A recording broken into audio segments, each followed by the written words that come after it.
Welcome to new TV Telugu. ఏపీలో వాహనదారులకు police శాఖ షాక్ ఇచ్చింది. మోటారు వాహనాల చట్టం అమల్లో ఉన్నప్పటికీ అందులో నిబంధనలన్నీ పాటించకుండా యథేచ్ఛగా రహదారులపై వాహనాలు నడుపుతున్న వారిపై కొరడా జులిపించేందుకు పోలీసులు సిద్ధమయ్యారు. ఈ మేరకు తాజాగా హైకోర్టు ఇచ్చిన ఆదేశాలను చూపిస్తున్నారు. దీంతో ఏపీలో వాహనాలు నడిపేవారు ఆర్సీ, లైసెన్స్, ఇన్సూరెన్స్ సహా అన్ని పత్రాలు, హెల్మెట్ తీసుకుని వెళ్లాల్సిందే. రాష్ట్రంలో రహదారులపై వాహనాలు నడిపే ద్విచక్ర వాహనదారులు, ఆటోలు, కార్లు, లారీలు, ఇతర వాహనాలు నడిపే డ్రైవర్లపై మోటారు వాహన చట్టం ప్రకారం కఠినంగా వ్యవహరించేందుకు పోలీసులు సిద్ధమవుతున్నారు.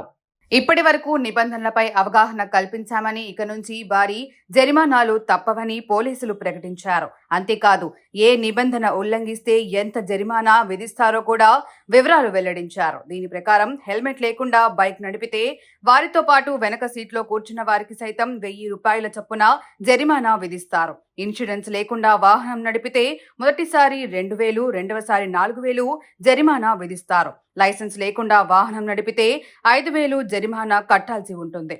పొల్యూషన్ సర్టిఫికేట్ లేకపోతే 1500 రూపాయలు జరిమానా ఉంటుంది. వాహనం నడుపుతూ సెల్ ఫోన్ వాడితే తొలిసారి 1500 రూపాయలు, రెండోసారి 10,000 జరిమానా విధిస్తారు. ఆటో వాలాలు యూనిఫామ్ లేకుండా వాహనం నడిపితే తొలిసారి 150, రెండోసారి 300 జరిమానా విధిస్తారు. వాహనాలు రిజిస్ట్రేషన్ లేకుండా, ఫిట్నెస్ సర్టిఫికేట్ లేకుండా, రిజిస్ట్రేషన్ రెన్యువల్ చేయించుకోకుండా నడిపితే తొలిసారి 2000, రెండోసారి 5000 జరిమానా విధిస్తారు.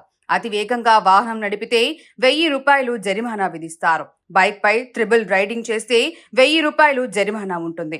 వాహనాల రేసింగ్ వేగం పెంచే ప్రయత్నాలు చేస్తే తొలిసారి 5000, రెండోసారి 10,000 జరిమానా విధిస్తారు. కాబట్టి ఇవన్నీ పాటించవలసిందేనని పోలీసులు స్పష్టం చేస్తున్నారు.